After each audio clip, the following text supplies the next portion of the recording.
Je m'appelle Leonardo Lopez-Pimenta, j'ai 19 ans. Je suis étudiant en deuxième année d'un DUT MMI à l'UT de Sénart-Fontainebleau et je suis également alternant, c'est-à-dire apprenti technicien multimédia au service communication de l'UT de Sénart-Fontainebleau.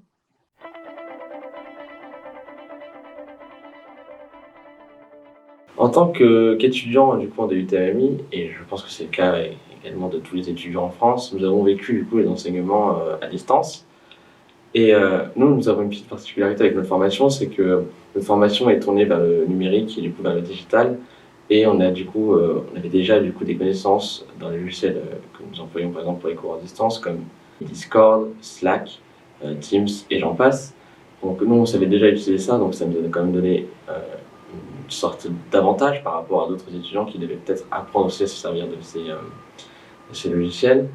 Après, difficultés, on a eu quand même des grandes difficultés, mais c'est plus lié à la formation en termes de charge de travail et en termes de même lié à la formation sans charge de travail, mais il y avait quand même tout ce qui était aux alentours avec la crise sanitaire, c'est-à-dire la charge mentale d'être tout seul par exemple en tant qu'étudiant dans son appart Crous, c'est notamment mon cas, ou alors d'avoir justement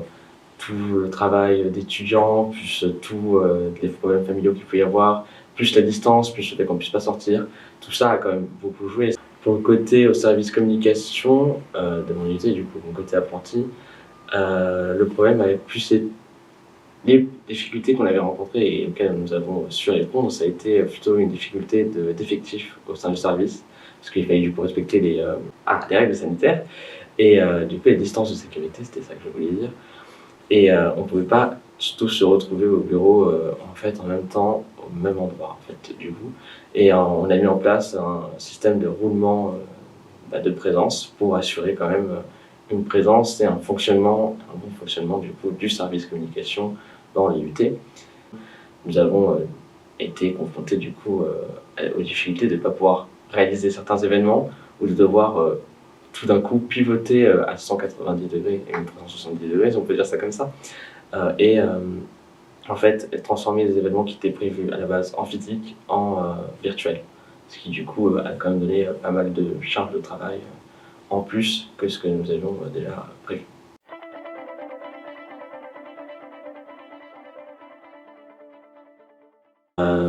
Moi dans mon cas, ça m'a apporté des connaissances et du coup des compétences en gestion de projet